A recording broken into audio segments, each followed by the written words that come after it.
Assalamualaikum warahmatullahi wabarakatuh. Selamat datang kembali. Namaku Naya.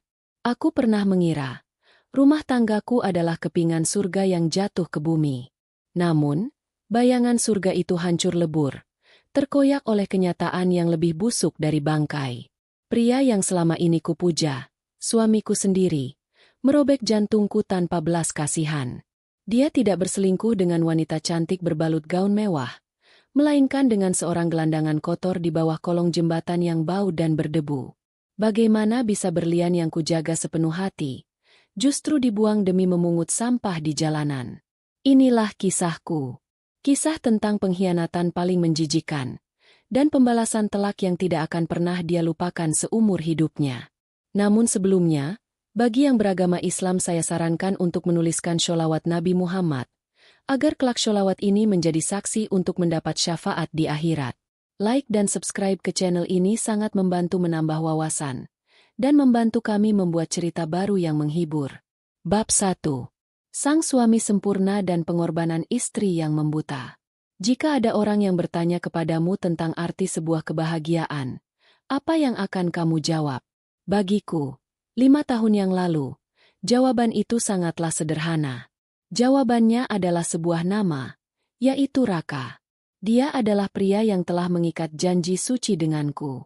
Suamiku, pria yang selama ini kuanggap sebagai anugerah terindah, yang pernah dikirimkan Allah ke dalam jalan hidupku. Raka adalah sosok yang nyaris tanpa celah. Tidak hanya di mataku, tetapi juga di mata semua orang yang mengenal kami berdua. Penampilannya selalu memukau. Kemeja kerjanya selalu licin tanpa kusut sedikitpun. Rambutnya tersisir rapi, memancarkan aroma minyak rambut yang maskulin dan menenangkan. Tutur katanya begitu lembut dan tertata. Dia tidak pernah sekalipun meninggikan suara kepadaku, bahkan ketika dia pulang dalam keadaan sangat kelelahan, setelah seharian memeras keringat bekerja sebagai supervisor. Dia bekerja di sebuah perusahaan manufaktur yang cukup besar, terletak di kawasan industri Rungkut, Kota Surabaya. Kami tinggal di sebuah perumahan yang tenang dan asri di daerah Surabaya Timur. Sebuah rumah sederhana yang kami beli dengan cara mencicil berdua, namun di dalamnya terasa begitu penuh dengan kehangatan.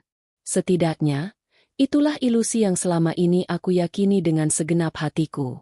Begitu sempurnanya sosok Raka di mataku, sampai aku rela melakukan sebuah pengorbanan besar. Aku rela menukar karirku yang sedang bersinar terang demi dirinya. Dulu, sebelum cincin pernikahan itu melingkar di jari manisku, aku adalah seorang kepala bagian keuangan. Aku bekerja di sebuah perusahaan swasta terkemuka di kawasan Jalan Basuki Rahmat, jantung kota Surabaya. Gajiku sangatlah cukup untuk hidup mandiri. Posisiku aman, dan masa depanku di perusahaan itu sangat menjanjikan. Namun, Raka datang dengan nada suaranya yang halus, membuai telingaku, dan meluluhkan kerasnya hatiku. Dia memintaku untuk berhenti bekerja. Dia bilang kepadaku, dia ingin aku menjadi ratu di rumah kami. Dia berkata tidak tega melihatku kelelahan, berdesakan di jalanan kota Surabaya yang panas, berdebu, dan selalu macet setiap pagi dan sore hari. Dia berjanji dengan sungguh-sungguh bahwa dia akan menanggung semua kebutuhan hidup kami berdua. Dia memintaku untuk fokus mengurus rumah saja, dan menyambutnya pulang dengan senyuman paling manis yang aku miliki. Karena rasa cinta yang begitu besar dan membuta, ditambah rasa percaya yang tidak bersisa sedikitpun untuk kecurigaan, aku mengiyakan permintaannya.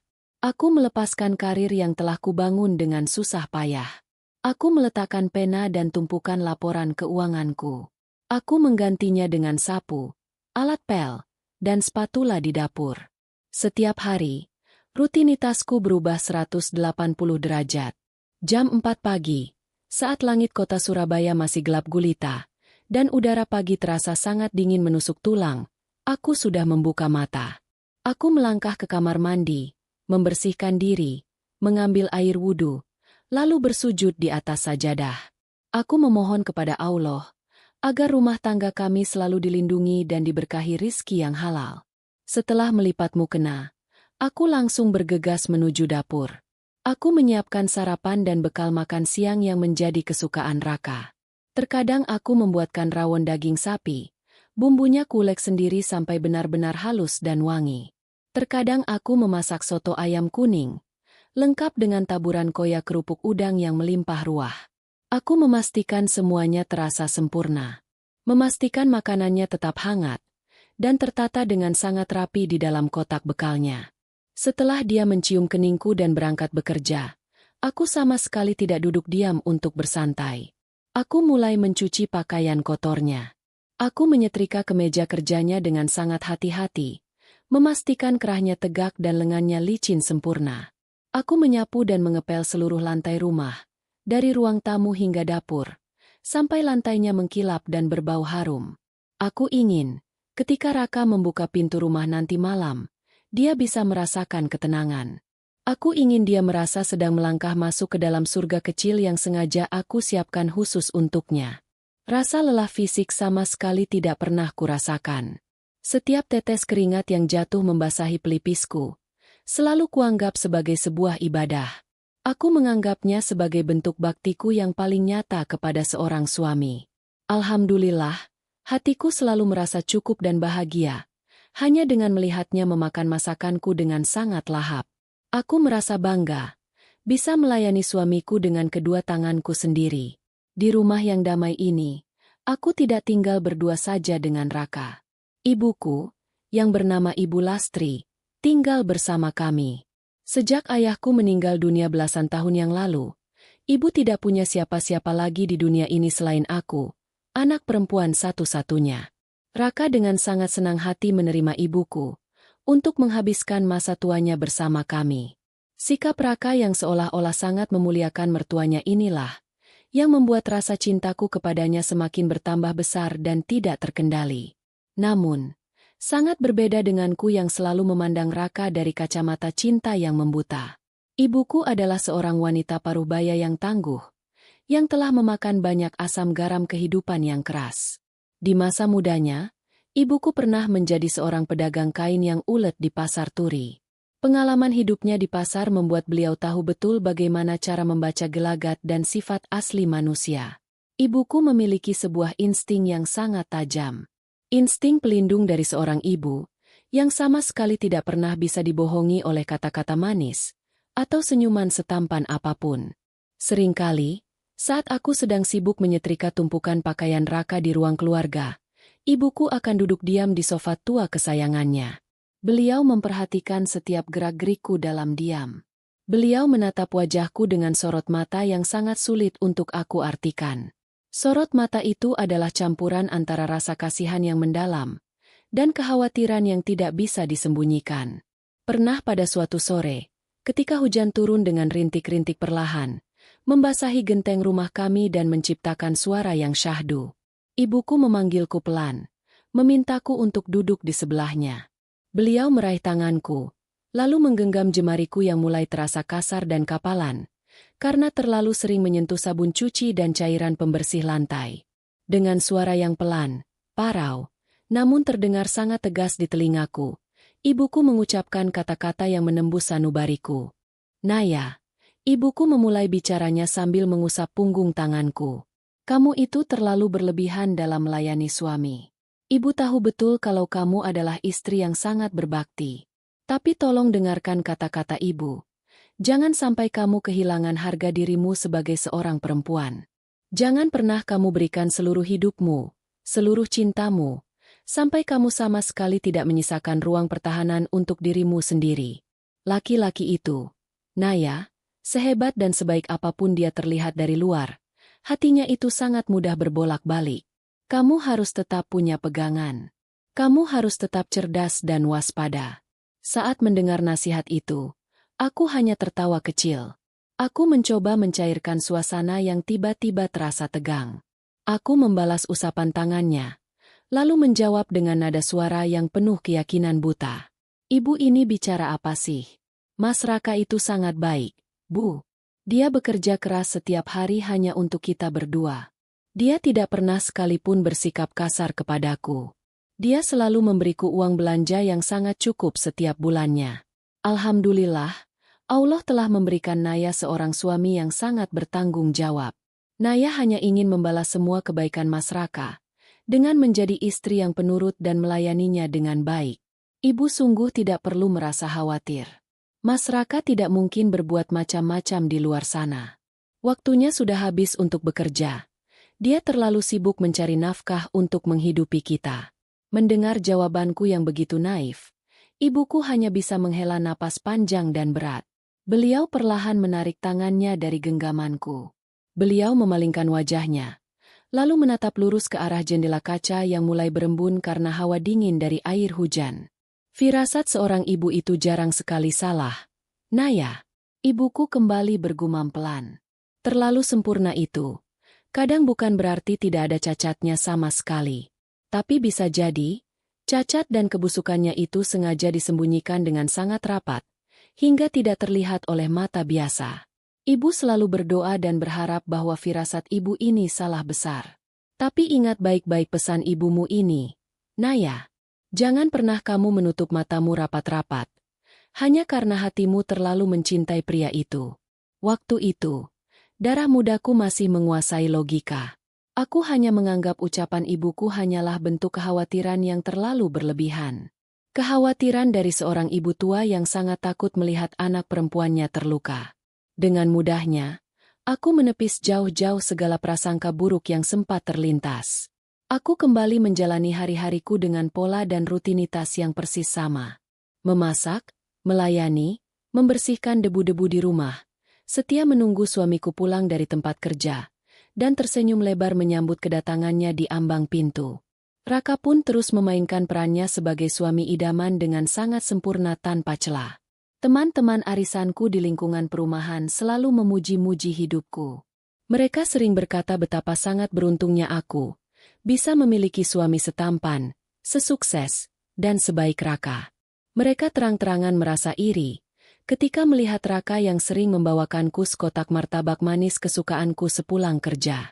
Mereka juga sering memuji saat melihat Raka yang tidak pernah segan-segan membukakan pintu mobil untukku ketika kami pergi berjalan-jalan ke pusat perbelanjaan di setiap akhir pekan.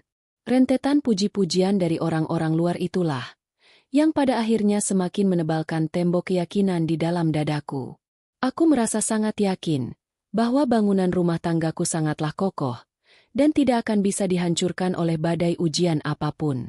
Aku hidup di dalam gelembung kebahagiaan palsu yang kuciptakan sendiri. Namun, aku lupa satu hal yang sangat penting. Roda kehidupan ini terus berputar tanpa henti, dan waktu adalah sebuah pisau paling tajam untuk membuka tabir kebohongan yang paling kelam. Memasuki bulan pertama di tahun ke-6 usia pernikahan kami, sebuah perubahan kecil mulai terjadi di dalam rumah ini. Sebuah perubahan yang awalnya sangat halus, bergerilya secara diam-diam, sangat pelan, hingga aku sama sekali tidak menyadari kehadirannya. Sebuah kabut tipis dan berbau aneh mulai menyelinap masuk ke dalam rumah tangga kami, yang selama ini selalu terlihat cerah benderang. Kabut kebohongan itu datang tidak dengan diiringi badai besar, atau suara petir yang menggelegar menakutkan. Melainkan, dia datang merayap melalui sesuatu yang sangat remeh. Sesuatu yang bahkan tidak pernah terpikirkan oleh akal sehatku sebelumnya. Sesuatu yang sebentar lagi akan menjadi awal dari kehancuran total duniaku, yang selama ini kubangun dengan tetesan keringat dan kesetiaan penuh. Sesuatu yang pelan-pelan merobek dan merusak tatanan hidupku, tepat di depan kedua bola mataku sendiri. Kejanggalan itu dimulai dari sebuah aroma. Aroma menjijikan yang menempel erat pada pakaian suamiku tercinta. Hari demi hari berganti, memutar roda waktu yang perlahan mulai mengikisket kebahagiaan di dinding rumah tangga kami. Memasuki bulan ketiga di tahun ke-6 pernikahan, Raka mulai menunjukkan sebuah kebiasaan baru. Kebiasaan yang pada awalnya kuanggap sebagai bentuk pengorbanan dan kerja kerasnya untuk keluarga. Dia mulai sering pulang larut malam. Jika biasanya tepat jam 6 sore suara mesin mobilnya sudah terdengar memasuki pelataran rumah, kini jarum jam di dinding seringkali menunjuk angka 10 atau bahkan 11 malam, barulah bayangannya muncul di ambang pintu. Alasan yang selalu dia berikan sangatlah klasik dan terdengar masuk akal. Dia mengatakan bahwa perusahaannya sedang mengejar target produksi akhir tahun. Dia bercerita tentang rapat evaluasi yang panjang, atau kunjungan mendadak ke gudang penyimpanan barang. Aku, sebagai istri yang berbakti, Tentu saja menelan semua alasan itu bulat-bulat. Aku bahkan merasa kasihan melihat wajah lelahnya. Setiap kali dia pulang terlambat, aku selalu menghangatkan kembali sayur dan lauk pauk yang sudah mendingin di atas meja makan. Aku membuatkannya teh bunga kamomil hangat, berharap minuman itu bisa mengusir penat yang bersarang di pundak suamiku. Namun, seiring berjalannya waktu, ada satu hal yang sangat mengganggu pikiranku. Sebuah kejanggalan yang mulai mengusik ketenanganku setiap kali aku mencuci pakaian kerjanya. Biasanya, cerita tentang perselingkuhan seorang suami selalu identik dengan noda lipstik merah di kerah kemeja, atau aroma parfum wanita bernada bunga yang menempel lekat di jaketnya. Tetapi, tanda-tanda pengkhianatan yang ditunjukkan oleh Raka sungguh sangat berbeda, dan jauh di luar nalar manusia normal. Setiap kali dia pulang larut malam, kemeja putih dan celana bahan kerjanya selalu membawa sebuah aroma yang sangat asing. Bukan aroma parfum murahan, bukan pula wangi sabun mandi dari hotel kelas melati, melainkan sebuah bau apek yang sangat menyengat hidung. Bau tengik yang menyerupai tumpukan kardus basah yang dibiarkan membusuk di sudut jalan. Terkadang, baunya lebih parah dari itu. Menyerupai aroma anyir selokan yang tersumbat, bercampur dengan bau sampah organik yang menggunung dan terpapar panas matahari kota Surabaya. Awalnya, aku berusaha keras menekan perasaanku sendiri. Aku mencoba berpikir positif. Mungkin saja Raka memang benar-benar harus turun langsung ke lapangan. Mungkin dia harus memeriksa gudang pabrik tua di kawasan Margomulyo yang memang terkenal berdebu dan kurang ventilasi udara. Tetapi, baunya sungguh terlalu kuat untuk sekadar debu gudang. Bau busuk itu seolah-olah meresap masuk ke dalam setiap serat kain kemejanya. Bahkan, saat aku merendam pakaiannya dengan deterjen cair berdosis ganda dan pewangi pakaian paling mahal sekalipun, sisa aroma menjijikan itu masih saja tercium samar-samar. Puncak kebingunganku terjadi pada suatu malam di hari Rabu. Hujan turun sangat deras mengguyur kota pahlawan ini. Raka pulang menjelang tengah malam dengan keadaan jaket yang sedikit basah kuyup. Saat aku menyambutnya dan mengambil jaket dari tangannya, bau busuk itu seketika menyergap penciumanku dengan sangat brutal. Rasanya seperti ada segumpal lumpur kotor yang dilemparkan tepat ke wajahku. Perutku tiba-tiba terasa mual, dan aku secara refleks menutup hidungku dengan sebelah tangan. "Mas Raka, ini jaketmu kok baunya aneh sekali?" Tanyaku dengan nada suara yang sangat pelan dan hati-hati, karena aku sangat takut menyinggung perasaannya. "Bau apa ini, Mas?" "Baunya tidak seperti bau keringat atau debu pabrik. Ini baunya seperti bau tempat pembuangan sampah akhir." "Kamu habis dari mana sebenarnya, Mas?" Pertanyaan sederhana yang keluar dari bibirku itu ternyata memicu sebuah reaksi yang sama sekali tidak pernah aku sangka-sangka.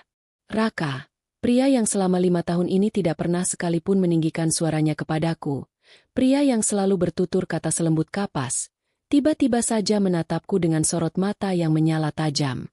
Rahangnya mengeras, dan urat di lehernya terlihat menonjol. "Aku ini capek kerja, Naya," bentaknya dengan suara yang sangat keras, memecah keheningan malam dan mengalahkan suara rintik hujan di luar jendela. Suaranya menggema di ruang tamu kami yang kecil. "Kamu pikir aku keluyuran tidak jelas? Tadi aku harus mengecek kondisi gudang bahan baku di daerah kumuh dekat bantaran Sungai Kalimas. Tempatnya memang kotor dan becek habis hujan. Wajar kalau bajumu bau lumpur dan kotoran. Kamu ini istri bukannya menyambut suami yang sedang kelelahan mencari uang, malah menuduh yang tidak-tidak. Kalau kamu tidak mau mencucinya, biar aku buang saja jaket ini ke tempat sampah." Aku terkesiap. Tubuhku bergetar hebat mendengar bentakan kasarnya. Jantungku berdegup sangat kencang, seolah-olah baru saja disambar petir di siang bolong. Mataku terasa panas, dan tanpa bisa kucegah, bulir-bulir air mata mulai menetes membasahi kedua pipiku. Aku menundukkan kepala dalam-dalam, meremas kuat jaketnya yang berbau busuk itu di depan dadaku. Lidahku terasa keluh, tidak mampu merangkai satu kata pun untuk membela diri. Rasa takut, terkejut, dan kecewa bercampur aduk menjadi satu gumpalan pahit di tenggorokanku. "Maafkan Naya, Mas." Cicitku dengan suara bergetar menahan isak tangis. "Naya tidak bermaksud menuduhmu yang bukan-bukan. Naya hanya bertanya karena baunya sangat menyengat." "Maafkan Naya." Mas, biar Naya cuci jaket ini sekarang juga. Tanpa menungguku selesai bicara, Raka merampas handuk dari atas kursi dan melangkah lebar menuju kamar mandi. Dia membanting pintu kamar mandi dengan sangat keras, meninggalkan aku yang berdiri mematung di ruang tamu, menangis dalam diam sambil memeluk jaket kotornya. Malam itu, untuk pertama kalinya dalam sejarah pernikahan kami, aku tidur sambil memunggungi suamiku. Aku menangis tertahan di balik selimut tebal, bertanya-tanya di dalam hati, ada apa dengan Raka? Kemana perginya suamiku yang penyabar dan penuh kasih sayang itu? Mengapa dia harus semarah itu hanya karena sebuah pertanyaan kecil? Keesokan paginya, suasana rumah terasa sangat canggung dan dingin. Raka berangkat kerja lebih pagi dari biasanya, hanya memakan sedikit roti tawar dan mengabaikan nasi goreng buatanku. Setelah mobilnya menghilang dari pandangan, ibuku berjalan menghampiriku di meja makan. Beliau meletakkan secangkir teh hangat di depanku. Aku tahu, ibu pasti mendengar keributan kami semalam. Dinding rumah kami tidak cukup tebal untuk meredam bentakan keras Raka. Naya, panggil ibuku dengan suara yang sangat tenang, namun terselip ketegasan yang tidak bisa dibantah. Matanya menatap lurus ke dalam bola mataku, seakan-akan sedang menguliti segala kebohongan yang coba aku sembunyikan. Ibumu ini belum pikun. Ibumu ini masih bisa membedakan mana bau keringat pekerja keras, dan mana bau kebusukan yang sengaja dibawa pulang ke dalam rumah. Kamu boleh membohongi dirimu sendiri, tapi kamu tidak akan pernah bisa membohongi insting seorang ibu. Air mataku kembali tumpah mendengar ucapan ibu. Aku memeluk pinggangnya erat-erat, menumpahkan segala kebingungan dan rasa sakit yang mengganjal di dadaku. Ibu mengusap punggungku dengan penuh kasih sayang, layaknya menenangkan seorang anak kecil yang sedang ketakutan. Alhamdulillah, kita masih diberi petunjuk oleh Allah, meskipun rasanya menyakitkan. Ucap ibu sambil terus membelai rambutku. Kamu harus mulai membuka matamu lebar-lebar Naya. Perhatikan setiap gerak-geriknya.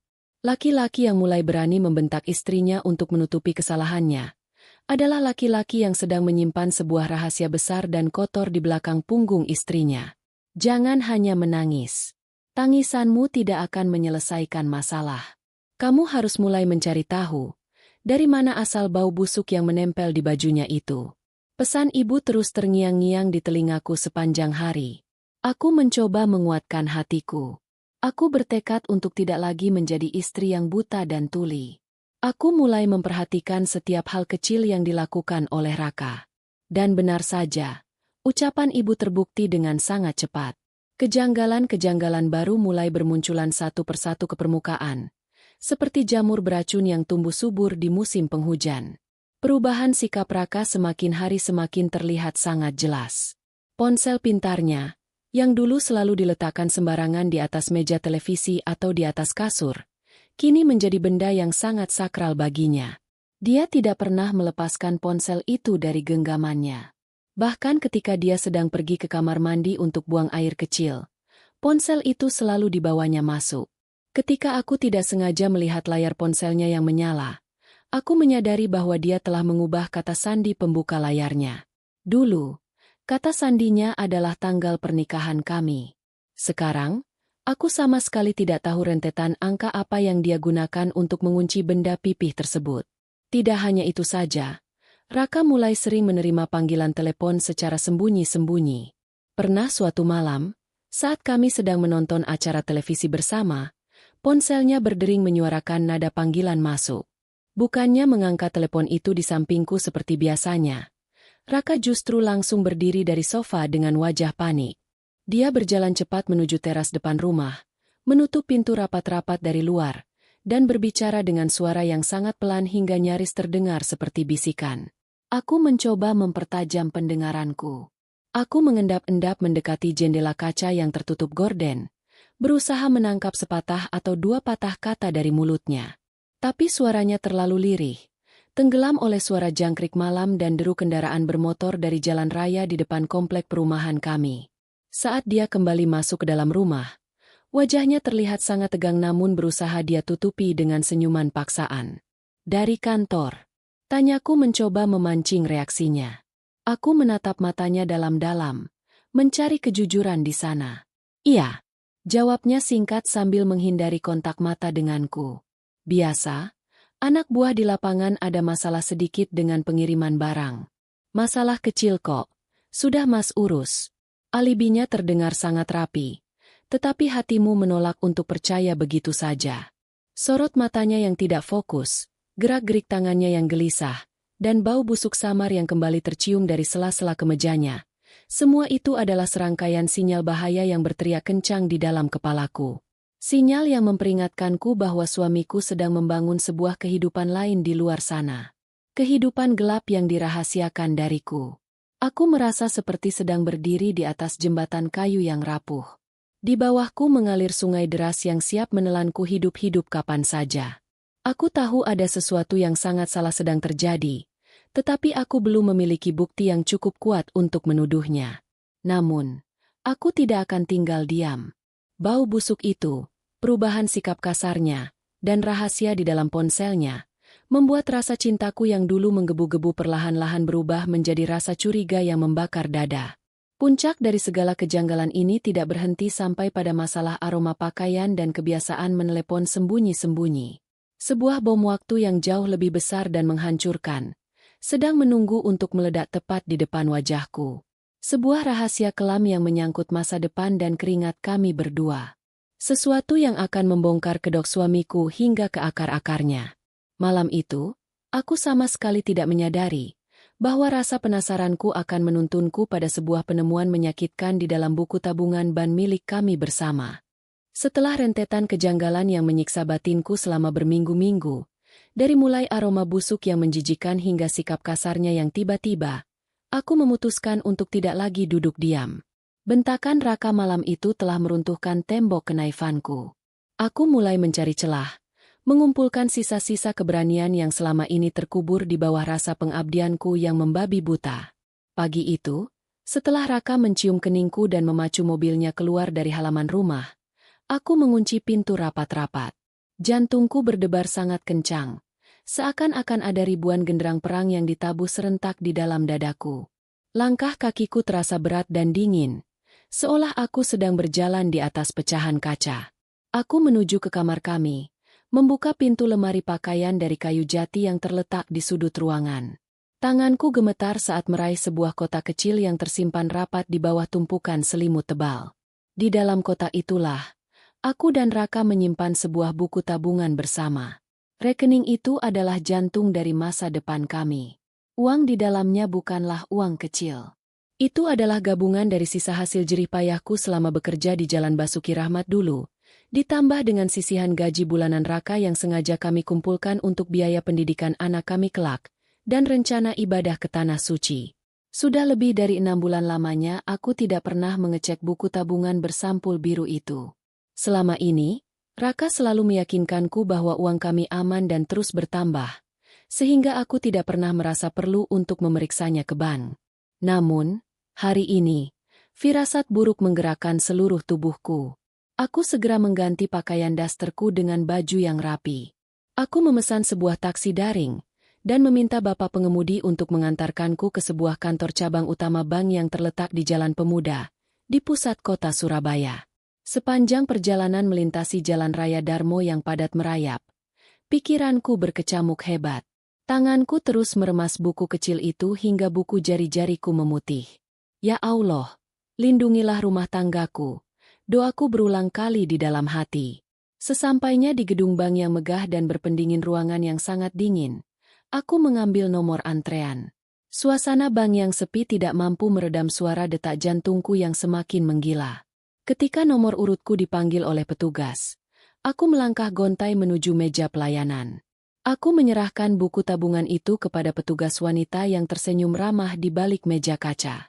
Aku memintanya untuk mencetak seluruh riwayat transaksi selama 6 bulan terakhir. Petugas itu mengangguk pelan. Jemarinya menari lincah di atas papan ketik komputer. Beberapa detik kemudian, terdengar suara mesin pencetak yang menarik lembaran kertas buku tabunganku. Bunyi gesekan kertas itu terdengar seperti sayatan pisau di telingaku. Setelah selesai, petugas itu menyerahkan kembali buku tabunganku. Dan pada detik itulah, duniaku benar-benar runtuh. Mataku terbelalak lebar. Napasku seakan tercekat di tenggorokan, dan darahku terasa berhenti mengalir. Betapa terkejutnya aku saat mataku membaca deretan angka yang tercetak tebal di atas kertas buku tabungan itu. Saldo yang seharusnya berisi puluhan juta rupiah, kini hanya tersisa nominal yang sangat menyedihkan. Uang kami menguap begitu saja. Mataku dengan liar menelusuri kolom penarikan. Ada catatan penarikan tunai sebesar 3 juta rupiah, 4 juta rupiah, bahkan kadang 5 juta rupiah, yang dilakukan secara rutin hampir setiap minggu. Semua penarikan itu dilakukan melalui mesin anjungan tunai mandiri yang tersebar di berbagai sudut kota. Total puluhan juta rupiah telah raib dari rekening kami, tanpa sepengetahuanku sedikit pun. Uang hasil keringatku di masa lalu lenyap begitu saja. Aku keluar dari gedung bank itu dengan langkah yang terhuyung-huyung. Pandanganku berkunang-kunang. Sinar matahari Surabaya yang terik sama sekali tidak mampu menghangatkan tubuhku yang mendadak menggigil hebat. Kepalaku dipenuhi ribuan pertanyaan tajam. Untuk apa Raka menarik uang sebanyak itu setiap minggu? Apakah dia sedang terjerat utang besar? Ataukah dia sedang menghidupi kehidupan gelapnya di luar sana? Rasa sakit akibat pengkhianatan ini terasa jauh lebih perih daripada sayatan belati. Air mataku menetes tak tertahankan di sepanjang trotoar Jalan Pemuda, bercampur dengan debu dan asap kendaraan ibu kota Jawa Timur ini. Malam harinya, aku duduk mematung di ruang tamu, menunggunya pulang. Tidak ada hidangan makan malam hangat di atas meja. Tidak ada senyuman penyambutan di wajahku. Tepat pukul 9 malam, Raka membuka pintu depan. Aroma busuk yang menyengat itu kembali menguar dari pakaiannya. Namun kali ini, bau itu hanya menambah rasa muak di dalam perutku. Sebelum dia sempat membuka sepatunya, aku melempar buku tabungan bersampul biru itu tepat ke atas meja kaca di hadapannya. Bunyi bantingan buku itu memecah keheningan malam. "Jelaskan padaku, Mas." Ucapku dengan suara bergetar menahan luapan amarah dan tangis yang meledak-ledak. "Kemana perginya uang puluhan juta dari rekening kita? Untuk apa kamu menarik uang 3-5 juta rupiah setiap minggu? Kamu gunakan untuk apa uang itu, Mas?" Jawab aku. Raka tersentak kaget. Wajahnya memucat sesaat, melihat buku tabungan yang tergeletak di meja. Namun, hanya butuh beberapa detik baginya untuk menguasai keadaan. Pria ini memang sangat pandai bersandiwara. Dengan tenang, dia duduk di sofa, mengusap wajahnya seolah-olah dia adalah pihak yang paling kelelahan dan paling menderita di dunia ini. Dia menatapku dengan sorot mata yang sengaja dilembut-lembutkan, mencoba memainkan peran sebagai suami yang bijaksana. "Ya Allah, Naya, kenapa kamu harus marah-marah seperti ini?" Raka menjawab dengan nada suara yang sangat tenang dan membuai. "Aku bisa jelaskan semuanya. Uang itu tidak hilang, Naya. Uang itu aku gunakan untuk kebaikan kita bersama. Kamu tahu kan, belakangan ini perusahaan sedang banyak cobaan. Agar rezeki kita lancar dan berkah, aku memutuskan untuk menyisihkan sebagian uang kita untuk donasi. Aku punya sebuah panti asuhan binaan, dan aku juga sering membagikan sembako serta makanan mewah kepada para gelandangan di jalanan Surabaya. Itu semua aku lakukan untuk sedekah, Naya. Sedekah sebagai penolak bala untuk keluarga kita. Kamu jangan berprasangka buruk dulu kepada suamimu ini." Kata-kata manisnya yang mengatasnamakan agama dan sedekah itu meluncur begitu mulus dari bibirnya. Alibinya terdengar sangat rapi dan mulia. Untuk sesaat, pertahananku goyah. Aku terdiam, menatap wajahnya yang tampak begitu meyakinkan. Sebagai seorang istri yang selama ini selalu patuh, ada sebagian kecil dari hatiku yang ingin sekali mempercayai kebohongannya. Aku hampir saja meminta maaf kepadanya karena telah menuduhnya mencuri uang kami. Aku nyaris terjerat kembali ke dalam jaring manipulasi dan kebohongan yang dia tenun dengan sangat indah. Namun, di tengah kebingunganku itu, ibuku, Ibu Lastri, ternyata tidak tidur. Dari balik pintu kamarnya yang sedikit terbuka, ibuku berdiri mendengarkan seluruh pertengkaran kami. Telinganya yang tajam menangkap setiap kebohongan yang keluar dari mulut menantunya. Setelah Raka pergi ke kamar mandi untuk membersihkan diri, dan suasana ruang tamu kembali sepi, ibuku melangkah keluar dari kamarnya dengan langkah pelan tanpa suara. Beliau mendekatiku yang sedang menangis tersedu-sedu di atas karpet ruang tamu. Ibu duduk di sebelahku, merangkul pundakku dengan erat. Wajah beliau terlihat sangat serius dan menakutkan. Rahangnya mengeras menahan amarah yang terpendam. Beliau mendekatkan bibirnya ke telingaku dan berbisik dengan suara desisan yang penuh dengan ketegasan mutlak. Naya, dengarkan ibumu baik-baik. Jangan sampai kamu tertipu oleh akal bulusnya. Ibu sama sekali tidak percaya dengan omongan suamimu itu. Laki-laki yang benar-benar tulus bersedekah tidak akan pernah mengambil uang tabungan istrinya secara diam-diam dan sembunyi-sembunyi. Apalagi dengan jumlah yang sangat tidak masuk akal seperti itu. Bau busuk di bajunya dan uang yang hilang itu adalah bukti nyata bahwa dia sedang menyembunyikan kebusukan yang luar biasa. Firasat ibu mengatakan, suamimu itu sedang memberi makan iblis betina di luar sana. Aku menatap wajah ibu dengan pandangan kabur karena air mata. Lalu Naya harus bagaimana, Bu? Tangisku tertahan di tenggorokan. Naya takut kalau Naya yang salah sangka. Naya takut berdosa menuduh suami sendiri. Naya sungguh bingung, Bu. Ibuku mengusap air mataku dengan punggung tangannya yang keriput. Matanya memancarkan tekad yang menyala-nyala. Tekad seorang ibu yang siap berperang demi melindungi darah dagingnya. Kamu tenang saja, Naya. Ucap ibuku dengan nada dingin yang membuat bulu kuduku berdiri. Mulai besok, kamu tidak perlu bertanya apa-apa lagi kepadanya. Biar ibu yang turun tangan langsung. Besok, biarkan ibu yang akan membuntuti dia sepulang kerja. Ibu akan menyewa ojek pangkalan langganan ibu di depan komplek. Kamu cukup tunggu di rumah, kunci pintu, dan jangan pernah melakukan tindakan bodoh apapun sampai ibu menghubungimu. Kita akan buktikan kemana sebenarnya uang dan kesetiaan suamimu itu dia buang. Malam ini, siapkan mentalmu, karena ibu pastikan kita akan menemukan kebenarannya. Ucapan ibu malam itu menjadi titik balik dari segalanya.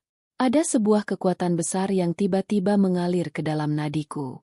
Rasa takutku perlahan-lahan berganti menjadi rasa penasaran yang mematikan. Malam itu berlalu dengan sangat lambat. Aku berbaring di samping Raka, menatap langit-langit kamar dalam kegelapan. Suara dengkuran pelan dari pria di sebelahku ini tidak lagi terdengar menenangkan, melainkan terdengar seperti sebuah ancaman yang nyata. Matahari besok pagi akan menjadi saksi. Operasi rahasia seorang ibu mertua untuk membongkar tumpukan dosa menantunya sendiri. Sebuah pembuktian yang akan mengubah jalan hidup kami untuk selama-lamanya. Keesokan harinya, matahari pagi menyembul dari ufuk timur kota Surabaya dengan sinar yang terasa sangat menyengat. Seolah-olah ikut merasakan ketegangan yang sedari malam membakar isi kepalaku. Sesuai dengan rencana yang telah disusun dengan rapi oleh ibuku, aku harus bersandiwara. Aku harus menekan perasaanku dalam-dalam, dan berpura-pura menjadi Naya yang penurut, istri bodoh yang sama sekali tidak mengetahui apa-apa tentang rekening tabungan yang terkuras habis. Pagi itu, aku memaksakan diriku untuk bangun jam 4 pagi, mengambil air wudhu, dan bersujud memohon kekuatan yang luar biasa kepada Allah. Setelah melipat mukena, aku melangkah ke arah dapur dengan kedua kaki yang terasa seberat bongkahan besi. Aku memasak nasi goreng ikan asin dan menggoreng telur mata sapi setengah matang yang menjadi kesukaan Raka. Setiap kali aku mengaduk nasi di atas wajan, air mataku menetes tanpa bisa kucegah. Aku menangisi nasibku sendiri, menangisi pengabdian setiaku yang dibalas dengan pengkhianatan yang paling kotor. Ketika Raka bangun dari tidurnya dan bersiap-siap untuk berangkat bekerja, aku memaksakan sebuah senyuman paling palsu yang pernah aku buat seumur hidupku. Aku membantunya memasangkan dasi di kerah kemejanya. Kemeja putih bersih yang selalu aku setrika dengan penuh cinta. Kemeja yang sebentar lagi akan kembali membawa aroma busuk ke dalam rumah ini. Raka sama sekali tidak menaruh curiga sedikit pun. Pria pembohong ulung ini mengecup keningku seperti biasa. Seolah-olah pertengkaran hebat kami semalam tentang uang puluhan juta itu tidak pernah terjadi. Dia melangkah keluar rumah dengan gaya yang sangat percaya diri, masuk ke dalam mobilnya, dan melaju meninggalkan pelataran rumah. Begitu mobilnya menghilang di ujung jalan perumahan, senyumanku seketika luntur tidak bersisa. Kakiku mendadak lemas, dan aku terduduk menangis di lantai teras depan yang dingin. Tidak lama kemudian, Ibuku keluar dari kamarnya dengan pakaian yang sangat tertutup. Beliau mengenakan jaket tebal berwarna gelap, kerudung hitam, dan sebuah masker penutup wajah berukuran besar. Di tangan kanannya, beliau menggenggam erat sebuah ponsel pintar yang baru saja aku ajarkan cara menggunakan fitur panggilan video beberapa hari yang lalu. Wajah ibuku terlihat sangat keras dan tanpa ekspresi, seperti seorang prajurit tangguh yang siap berangkat menuju medan pertempuran mematikan. Beliau menatapku yang sedang terduduk di lantai, lalu menarik lenganku untuk membantu aku berdiri tegak. "Naya," ibuku bersuara dengan nada yang sangat tegas dan sama sekali tidak menerima bantahan apapun. "Kamu masuk ke dalam rumah sekarang juga. Kunci semua pintu dan jendela rapat-rapat. Kamu perbanyak zikir dan selawat di dalam kamar. Minta petunjuk sama Allah." Ibu sudah menghubungi Pak Sukri, tukang ojek pangkalan di depan gapura perumahan kita. Pak Sukri itu orangnya gesit dan tahu semua jalan tikus di kota Surabaya ini. Ibu akan mengikuti mobil suamimu dari belakang tanpa ketahuan. Kemanapun ban mobilnya berputar, ibu akan terus membuntutinya, sampai ibu menemukan di mana letak sarang kebusukannya. Kamu harus kuat, Naya. Apapun yang akan kamu lihat nanti dari layar ponsel ini, kamu harus persiapkan batinmu. Jangan sampai kamu pingsan atau melakukan hal yang merugikan dirimu sendiri. Aku hanya bisa mengangguk lemah, mencium punggung tangan ibuku dengan linangan air mata yang terus mengalir. Ibuku berjalan cepat keluar dari pintu pagar, menghampiri Pak Sukri yang sudah bersiap sedia menunggu di atas sepeda motornya.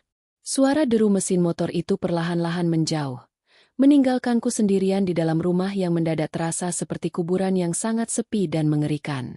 Waktu berjalan dengan ritme yang sangat lambat, seolah-olah waktu sengaja mempermainkan perasaanku yang sedang hancur.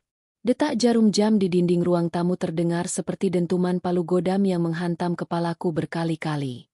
Aku mondar-mandir dari ruang tamu menuju dapur, lalu dari dapur menuju kamar tidur, tanpa arah dan tujuan yang jelas. Perutku terasa mual berkepanjangan, tanganku berkeringat dingin, dan jantungku berdebar sangat kencang hingga rongga dadaku terasa sesak napas. Siang hari berlalu tanpa ada satu butir nasi pun yang berhasil masuk melewati tenggorokanku. Pikiranku terus melayang jauh, membayangkan berbagai macam kemungkinan terburuk yang bisa terjadi. Apakah suamiku menyewa sebuah apartemen mewah di pusat kota untuk menyembunyikan wanita simpanannya yang masih muda? Apakah uang puluhan juta dari tabungan kami itu sengaja dia gunakan untuk membelikan perhiasan emas dan tas bermerek untuk pelakor tidak tahu malu itu? Kepalaku rasanya mau pecah berkeping-keping. Aku terus-menerus menatap ke arah layar ponselku yang tergeletak bisu di atas meja kaca. Belum ada satupun pesan singkat atau panggilan masuk dari ibuku. Matahari Surabaya yang terkenal sangat terik, perlahan-lahan mulai turun ke ufuk barat, mengubah warna langit biru menjadi warna jingga kemerahan. Jam dinding menunjukkan pukul 5 sore, waktu di mana seharusnya Raka mulai bersiap pulang dari kantornya. Namun, ponselku masih tetap diam membisu. Pukul 6 sore. Langit mulai gelap gulita. Suara azan maghrib berkumandang saling bersahutan, menggema dari menara masjid-masjid di sekitar perumahan kami. Aku mengambil air wudhu dan melaksanakan salat maghrib dengan tangis yang meledak sejadi-jadinya di atas sajadah. Aku memohon kepada Allah, agar aku diberikan kekuatan yang seluas samudra, untuk menerima kenyataan pahit apapun yang akan terbongkar pada malam hari ini. Pukul 6:30 malam berganti menjadi pukul 7 malam. Suasana perumahan sudah sangat sepi senyap. Hanya terdengar suara jangkrik bernyanyi, dan sesekali terdengar suara gonggongan anjing dari kejauhan. Keteganganku sudah mencapai titik puncak yang paling tinggi. Aku menggigit bibir bawahku begitu kuat, sampai aku bisa merasakan rasa anyir darah di ujung lidahku. Tepat pada pukul 7:15, benda pipih di atas meja kaca itu akhirnya bergetar sangat hebat, memecah kesunyian ruang tamu yang mencekam. Sebuah nada dering panggilan video melengking keras, membuat seluruh tubuhku terlonjak kaget. Nama Ibu Lastri berkedip-kedip terang di layar ponselku. Dengan kedua tangan yang gemetar hebat dan tidak karuan, aku segera menggeser tombol berwarna hijau di layar. Napasku memburu cepat, seakan-akan aku baru saja selesai berlari maraton sejauh puluhan kilometer.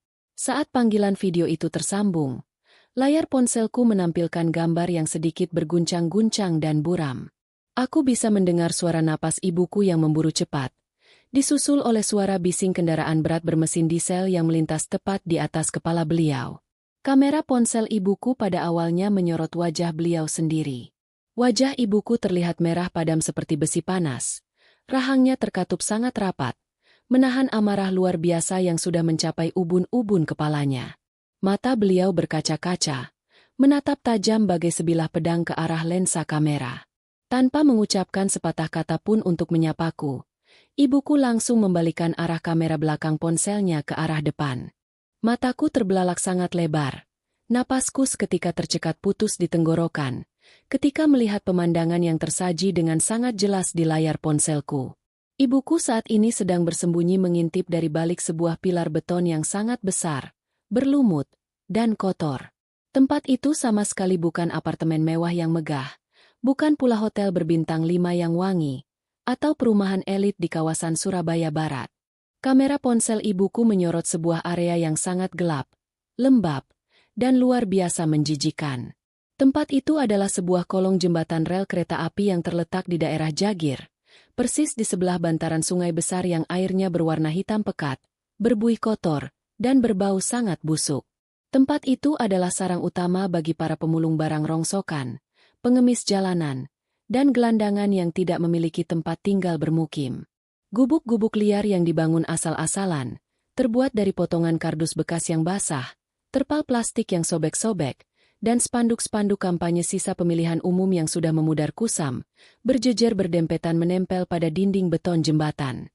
Bau anyir kotoran manusia, pesing air kencing, dan tumpukan sampah rumah tangga busuk, seolah-olah bisa tercium menembus layar ponselku menuju penciumanku. Naya, kamu lihat baik-baik ke arah layar ponsel ini. Terdengar suara bisikan ibuku yang bergetar penuh amarah mematikan, bercampur baur dengan suara gemuruh roda besi kereta api komuter jurusan Sidoarjo yang baru saja melintas di atas jembatan. Kamu lihat dengan mata kepalamu sendiri, kemana suamimu yang sok suci itu selama ini membuang uang tabungan dan menghancurkan harga dirimu. Kamera ponsel ibuku secara perlahan memperbesar gambar ke arah salah satu gubuk kardus yang ukurannya paling besar di antara yang lain, yang hanya diterangi oleh sebuah lampu minyak tanah kecil yang cahayanya menari-nari remang-remang. Di sana, di atas sebuah tikar pandan anyaman yang sangat kotor, berjamur kehijauan, dan penuh dengan noda lumpur tanah liat yang menghitam, duduklah seorang pria dewasa. Pria itu masih mengenakan kemeja kerja berlengan panjang berwarna putih bersih. Kemeja yang sama persis dengan yang pagi tadi aku setrika dengan penuh cinta dan derai air mata. Pria itu adalah Raka. Suamiku, belahan jiwaku, ayah dari calon anak-anakku kelak. Kemeja putih mulusnya itu terlihat sangat mencolok dan salah tempat, berada di tengah-tengah lingkungan kumuh dan tumpukan barang rongsokan plastik di sekelilingnya. Namun, sungguh, bukan keberadaan Raka di tempat menjijikan itu yang membuat batinku hancur lebur berkeping-keping tanpa sisa. Melainkan sesosok wanita yang saat ini sedang berbaring menyamping dengan santainya, dengan kepalanya yang bersandar manja di atas pangkuan paha suamiku.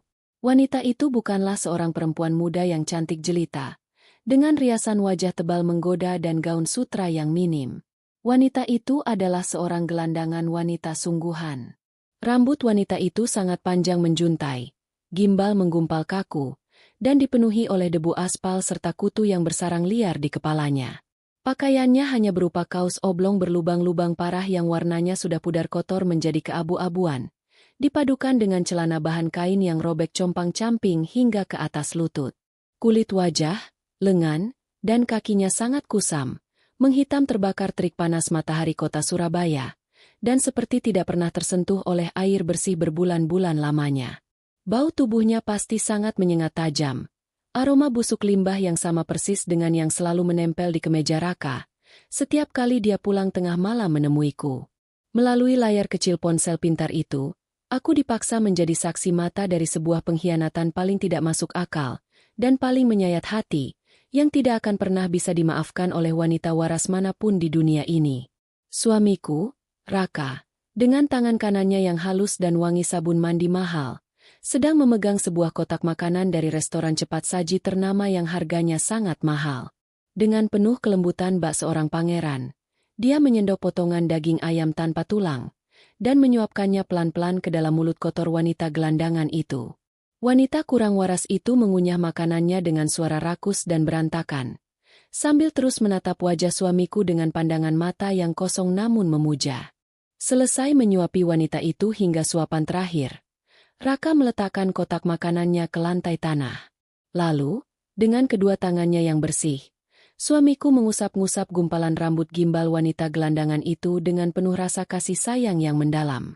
Gerakan tangannya begitu lembut membuai, seolah-olah dia sedang membelai untayan benang sutra murni yang paling mahal harganya. Raka menundukkan wajah tampannya, mendekatkan hidungnya ke arah rambut yang berbau sampah busuk itu, lalu mengecup kening wanita kotor itu berulang kali dengan mesra. Dia membisikkan sesuatu ke telinga wanita itu. Lalu mereka berdua tertawa bersama di tengah-tengah tumpukan sampah busuk. Tawa mereka berdua terdengar seperti ribuan pisau belati berkarat, yang dihunus dan ditusukkan ke dalam jantungku secara bersamaan tanpa ampun. Ya Allah, jeritku tertahan, meredam suara agar tidak terdengar tetangga sebelah rumah. Ponsel di tanganku hampir saja tergelincir jatuh menghantam lantai. Kedua kakiku seketika lumpuh, tidak mampu lagi menopang berat badanku sendiri. Dan aku pun ambruk berlutut di atas karpet ruang tamu. Air mataku menyembur deras keluar layaknya tanggul bendungan air yang hancur berkeping-keping. Aku menangis sangat histeris, meremas bagian dadaku yang terasa luar biasa sakit. Rasanya seolah-olah ada tangan iblis tak kasat mata yang merogoh menembus rusukku, dan meremas jantungku hingga hancur menjadi serbuk debu. Kini, semua kebingunganku menjadi sangat terang benderang. Segala teka-teki menyiksa yang berputar di kepalaku selama berbulan-bulan ini, akhirnya menemukan jawabannya dengan cara yang paling brutal dan kejam. Bau busuk menyengat seperti tempat pembuangan sampah akhir di bajumu itu, Raka. Uang puluhan juta rupiah hasil tabunganku yang raib dari bank. Alasan muak tentang lembur pekerjaan dan mengecek gudang di daerah kumuh. Semuanya itu adalah pengorbanan busukku demi wanita gelandangan ini. Uang sisa hasil kerja keras keringatku di masa lalu, uang yang seharusnya menjadi jaminan cerah masa depan rumah tangga kita, ternyata sengaja dicuri oleh Raka untuk membeli makanan-makanan mewah. Untuk memanjakan dan menghidupi selingkuhannya yang kotor dan tidak waras di bawah kolong jembatan Jagir ini. Di tengah isak tangis yang menyesakkan dada, ingatanku secara tiba-tiba memutar kembali sebuah percakapan lama, jauh di masa lalu sebelum aku dan Raka mengikat janji suci pernikahan. Dulu sekali, ada seorang teman kuliah Raka yang pernah memperingatkanku secara diam-diam. Temannya itu bercerita bahwa Raka dulunya pernah memiliki seorang mantan kekasih yang sangat dia puja dan dia cintai setengah mati sampai kehilangan akal sehatnya. Sayangnya, wanita itu terkenal sangat gila akan harta benda, sangat materialistis, dan pada akhirnya dengan kejam meninggalkan Raka yang saat itu belum mapan, demi menikah dengan seorang pengusaha mebel kaya raya. Namun, gosip burung menyebar. Kudengar kabar bahwa bisnis keluarga pengusaha itu tiba-tiba hancur dan bangkrut total, meninggalkan tumpukan hutang rentenir miliaran rupiah. Pengusaha itu kabur, dan wanita materialistis itu dicampakkan begitu saja di jalanan, hingga dia mengalami tekanan depresi yang sangat berat, kehilangan kewarasan akal sehatnya, dan berujung hidup menggelandang tak tentu arah di kerasnya jalanan kota Surabaya. Dulu, aku sama sekali tidak pernah peduli dengan cerita usang masa lalu itu. Aku sangat yakin, Raka sudah membuang masa lalunya dan memilih untuk mencintai diriku seutuhnya. Namun ternyata asumsiku salah besar. Sangat amat besar. Cinta gila suamiku kepada wanita masa lalunya itu, ternyata tidak pernah benar-benar mati terbakar waktu. Suamiku rela mengorbankan istri sahnya di rumah, mencuri harta tabungannya, dan menghancurkan kehormatan keluarganya, hanya untuk kembali mengemis sisa-sisa cinta pada seorang wanita gila yang telah hancur dan menjadi tumpukan sampah masyarakat. Ibu, Naya sungguh sudah tidak sanggup lagi melihatnya, Bu. Isaku tersendat-sendat menyedihkan di depan layar ponsel, memohon dengan sangat agar ibuku segera mematikan panggilan video penyiksaan itu. Hatiku sungguh sudah tidak berbentuk lagi, hancur lebur berserakan. Rasa cintaku yang dulu kubanggakan begitu agung dan suci, pada malam ini hangus terbakar api kebencian, berubah menjadi dendam kesumat yang sangat pekat dan gelap. Aku merasa sangat jijik. Sangat amat jijik sampai ingin muntah, membayangkan bahwa bibir yang selalu mengecup keningku setiap pagi sebelum berangkat kerja adalah bibir kotor yang sama, yang mencium kening berbau bangkai di kolong jembatan kumuh itu. Namun, di seberang sana, ibuku ternyata tidak sudi mematikan panggilan videonya. Beliau justru mengarahkan lensa kamera ponsel itu kembali untuk menyorot wajahnya sendiri. Air mata dari mata ibuku yang mulai keriput juga ikut menetes deras. Namun itu bukanlah air mata kesedihan, melainkan air mata murka yang sudah mencapai batas maksimal dan tidak bisa dibendung lagi oleh siapapun.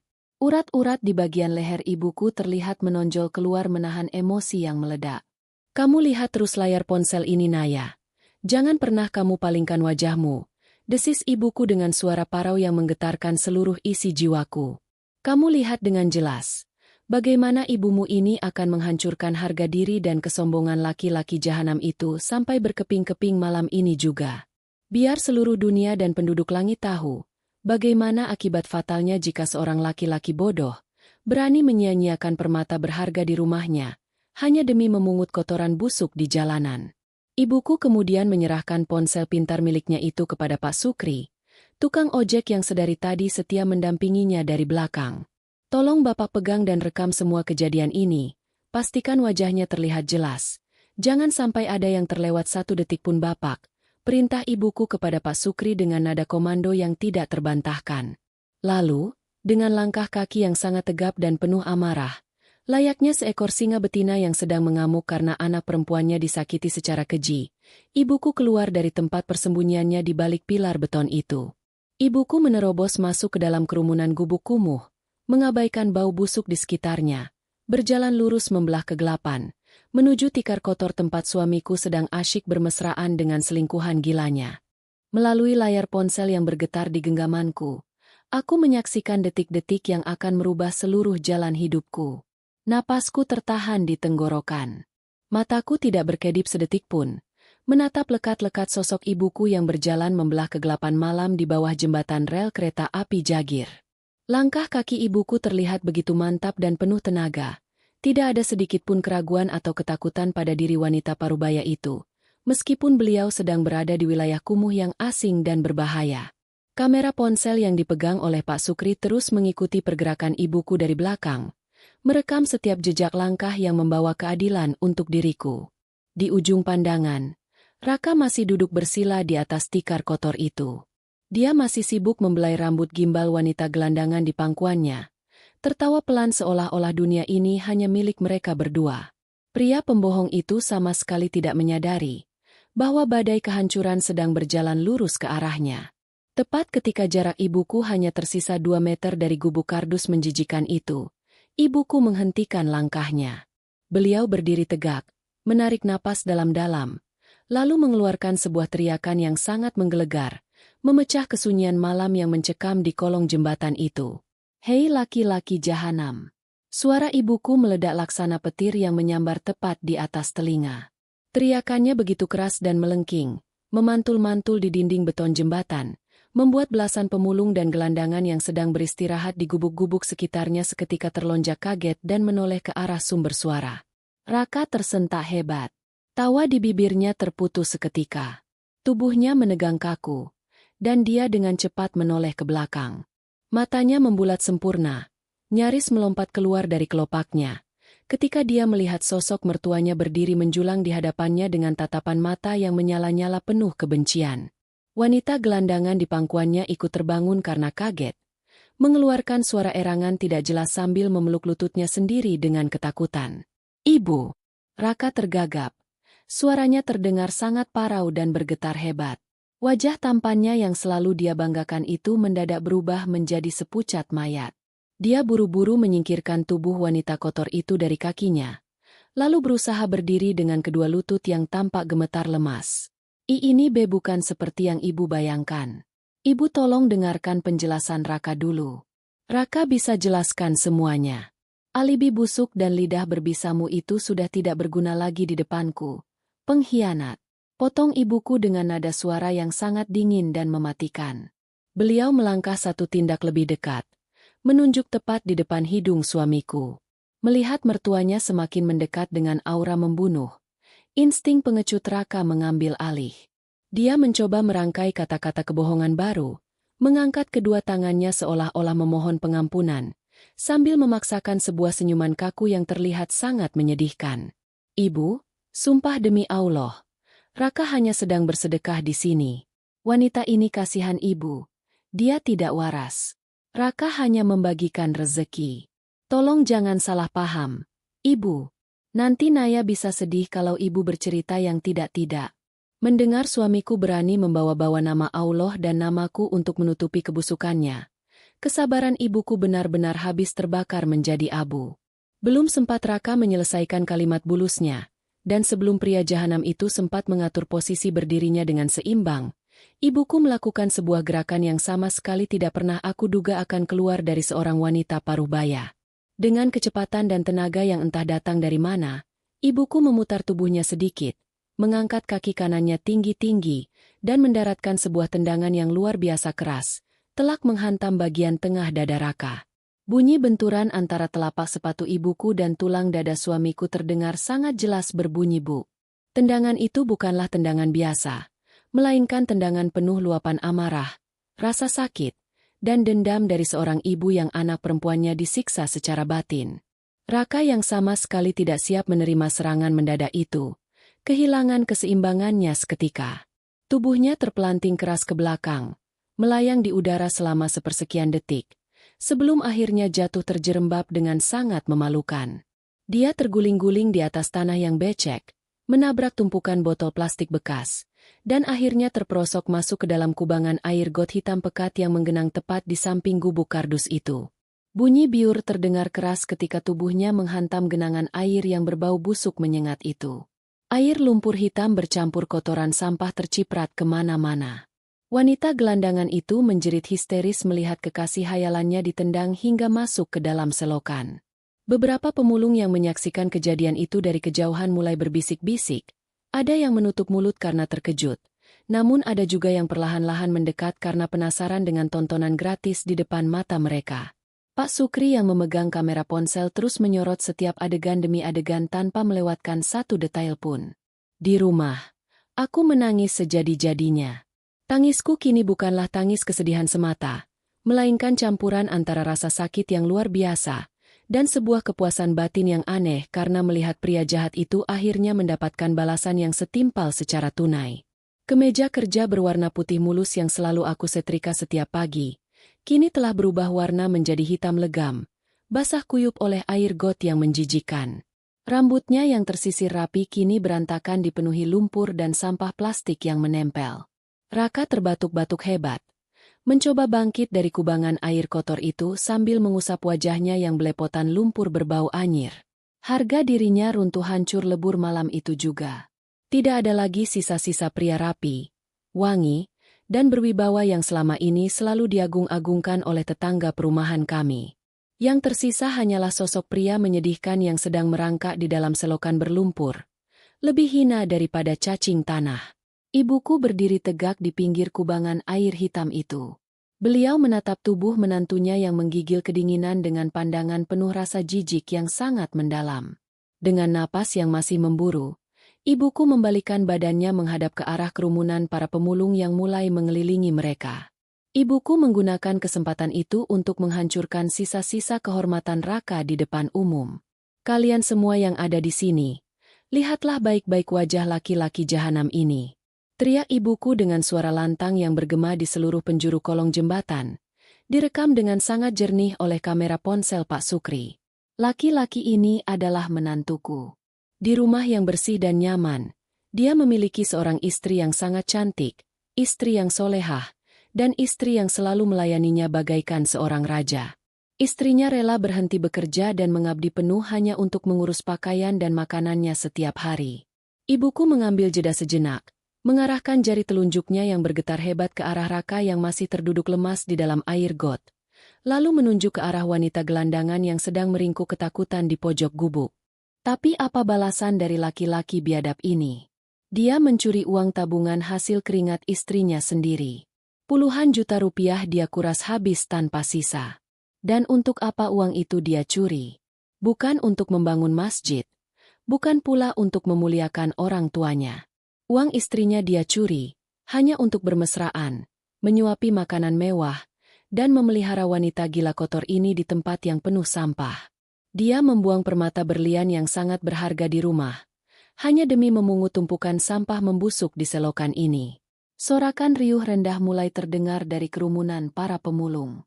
Beberapa ibu-ibu pemulung meludah ke tanah, menatap Raka dengan tatapan merendahkan. Mereka yang sehari-hari hidup susah dan mengais sampah pun, ternyata masih memiliki moral yang lebih tinggi daripada suamiku yang berpendidikan sarjana. Raka yang mendengar hinaan dan sorakan dari orang-orang di sekelilingnya, akhirnya tidak mampu lagi menahan rasa malu yang menghancurkan ubun-ubunnya. Dia menangis sesenggukan di tengah kubangan air got itu. Air matanya bercampur baur dengan lumpur selokan yang hitam. Dia menyatukan kedua telapak tangannya di depan dada, mengiba dan memohon ampun dengan suara yang sangat menyedihkan. "Ibu, tolong hentikan Bu. Ampuni Raka. Raka hilaf Bu. Raka mohon ampun. Jangan permalukan Raka di sini Bu. Tolong jangan kasih tahu Naya. Raka janji akan berubah. Raka mohon Bu." Raka meratap dengan sisa tenaga yang dia miliki. Wajahnya mendongak menatap ibuku dengan penuh keputusasaan. Namun, air mata buaya dan permohonan maaf itu sama sekali tidak menyentuh hati ibuku, dan tidak juga menyentuh hatiku yang sedang menonton dari kejauhan. Ibuku membungkukkan badannya sedikit, menatap tajam ke dalam kedua bola mata Raka yang penuh ketakutan. "Kata maaf dari mulut kotormu itu sudah tidak ada harganya lagi bagiku dan bagi anakku, Raka," ucap ibuku dengan nada suara yang rendah, lambat, dan sangat menusuk tulang. "Malam ini juga, detik ini juga, kuputuskan ikatanmu dengan anak perempuanku. Dan ingat baik-baik peringatanku ini laki-laki jahanam. Jangan pernah sekalipun kamu berani menginjakan kakimu yang najis itu ke halaman rumah anakku lagi. Jika kamu berani menampakkan wajah busukku di hadapan Naya, aku sendiri yang akan mencincang tubuhmu dan membuangnya ke laut. Hiduplah kamu di sini bersama sampah-sampah ini, karena disinilah tempatmu yang sebenarnya." Setelah mengucapkan kalimat penutup yang luar biasa telak itu, ibuku membalikan badannya. Beliau berjalan meninggalkan tempat menjijikan itu dengan langkah yang sangat anggun dan penuh kemenangan. Pak Sukri segera mengikuti dari belakang, kameranya masih menyala, merekam sayup-sayup suara tangisan Raka yang semakin lama semakin menjauh, tenggelam oleh suara riuh para pemulung yang menyorakinya. Layar ponsel di tanganku seketika berubah menjadi gelap. Panggilan video itu dimatikan oleh ibuku dari seberang sana. Aku terdiam mematung di atas karpet ruang tamu, menatap layar ponselku yang kini hanya memantulkan bayangan wajahku sendiri. Wajah seorang istri yang air matanya telah mengering. Wajah seorang wanita yang hatinya telah mati rasa, namun jiwanya perlahan-lahan mulai bangkit kembali dari keterpurukan. Malam ini, sebuah babak penderitaan yang panjang akhirnya telah ditutup dengan sangat paksa. Layar ponsel di tanganku telah berubah menjadi gelap gulita, menyisakan pantulan wajahku yang terlihat sangat menyedihkan di atas permukaan kacanya. Panggilan video itu telah diputus oleh ibuku dari seberang sana, mengakhiri sebuah pertunjukan paling menyakitkan yang pernah aku tonton seumur hidupku. Ruang tamu rumahku kembali diliputi oleh keheningan malam yang terasa sangat mencekam. Hanya detak jarum jam di dinding yang terdengar berirama, seolah-olah sedang menghitung mundur sisa-sisa kewarasanku. Aku masih terduduk kaku di atas karpet berbulu ini, dengan kedua kaki yang ditekuk merapat ke dada. Air mataku memang telah berhenti mengalir, mengering meninggalkan jejak lengket di kedua belah pipiku. Namun, rasa sakit yang bersarang di dalam rongga dadaku sama sekali tidak berkurang sedikit pun. Rasa sakit itu justru berubah wujud, bermutasi dari sebuah kesedihan yang mendalam, menjadi sebuah kemarahan dan kebencian yang mendidih membakar seluruh aliran darahku. Aku menarik napas panjang, menghirup udara malam kota Surabaya yang terasa sesak. Perlahan-lahan, aku menopang tubuhku dengan kedua belah tangan, memaksa sepasang kakiku yang masih gemetar untuk berdiri tegak. Tidak ada lagi waktu untuk meratapi nasib. Tidak ada lagi air mata yang pantas dijatuhkan untuk seorang pengkhianat menjijikan seperti Raka. Aku melangkah dengan tatapan mata yang kosong namun tajam menuju ke arah kamar tidur kami. Kamar yang selama 5 tahun ini menjadi saksi bisu pengabdianku. Kamar yang selalu aku bersihkan setiap pagi agar suamiku merasa nyaman. Kini, Ruangan itu terasa sangat kotor dan menjijikkan di mataku.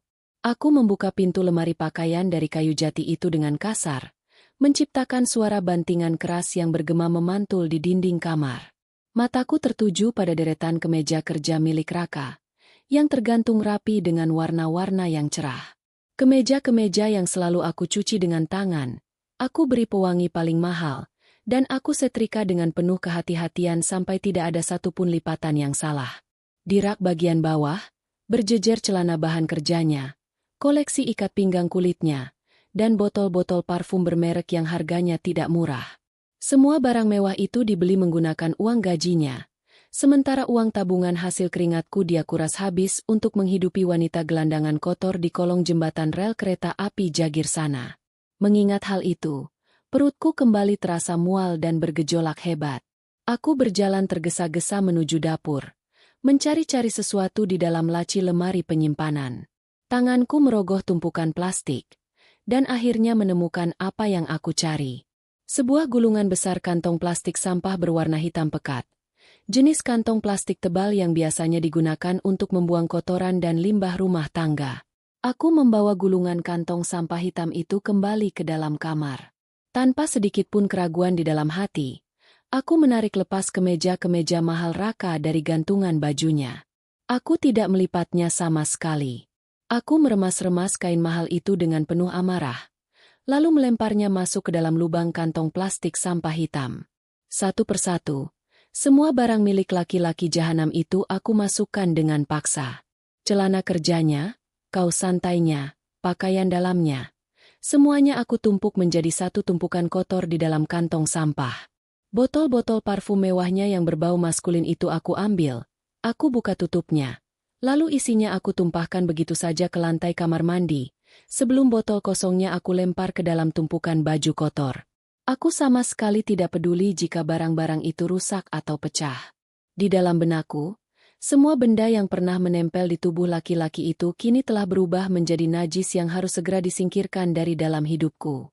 Aku membersihkan setiap sudut kamar, meja rias, laci-laci meja kecil di samping tempat tidur, tidak menyisakan satupun barang milik Raka tertinggal di sana. Sikat giginya di kamar mandi aku patahkan menjadi 2 bagian, lalu aku buang ke tempat sampah. Sepatu-sepatu kulitnya yang selalu aku semir hingga mengkilap setiap akhir pekan, aku masukkan ke dalam kantong plastik terpisah dengan kasar. Pekerjaan membersihkan sisa-sisa pengkhianat itu memakan waktu hampir 2 jam lamanya. Keringat dingin bercucuran membasahi daster yang aku kenakan. Napasku memburu cepat, namun ada sebuah perasaan lega yang luar biasa mengalir membasuh jiwaku. Sebanyak 5 kantong sampah plastik hitam berukuran besar kini tergeletak menumpuk di lantai kamar. Kantong-kantong itu berisi seluruh masa lalu, kebohongan, dan kepalsuan yang selama ini menutupi kehidupan rumah tanggaku. Aku menyeret kantong-kantong sampah yang berat itu satu persatu, membawanya keluar dari kamar, melewati ruang tamu, dan meletakkannya di teras depan rumah. Angin malam berhembus kencang menerpa wajahku, seolah-olah alam semesta ikut mendukung keputusanku untuk membuang kotoran dari dalam hidupku. Tepat pada pukul 11 malam, terdengar suara deru mesin sepeda motor berhenti di depan pagar rumah. Itu adalah suara sepeda motor milik Pak Sukri. Aku segera berlari membuka kunci pintu depan dan menyambut kedatangan ibuku. Ibuku melangkah masuk ke dalam teras dengan wajah yang terlihat sangat kelelahan. Namun matanya memancarkan sebuah kepuasan dan ketegasan yang luar biasa. Beliau melepaskan masker penutup wajahnya, menghela napas panjang, lalu menatap tumpukan kantong sampah hitam yang sudah aku siapkan di lantai teras. "Bagus Naya," ucap ibuku dengan suara parau yang menenangkan. Beliau berjalan mendekatiku, lalu memeluk tubuhku dengan sangat erat. Usapan tangan ibu di punggungku membuat pertahananku kembali runtuh.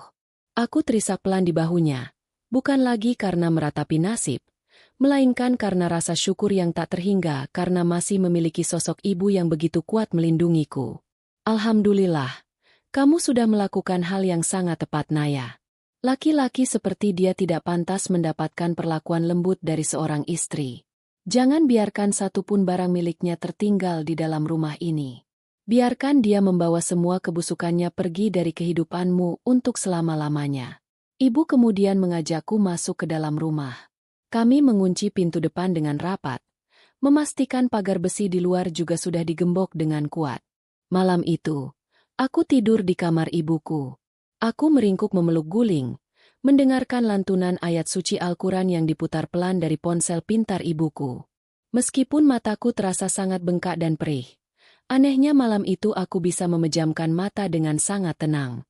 Aku merasa seolah-olah ada sebuah beban batu seberat puluhan ton yang baru saja diangkat dari atas kedua pundakku. Keesokan paginya, langit kota Surabaya menyambut hari dengan awan mendung yang menggantung rendah, seakan-akan menolak untuk memberikan cahaya matahari pada hari yang bersejarah ini. Tepat pada pukul 6 pagi, ketika aku dan ibu sedang duduk menikmati secangkir teh tawar hangat di ruang keluarga, sayup-sayup terdengar suara ketukan dari arah luar pagar besi rumah.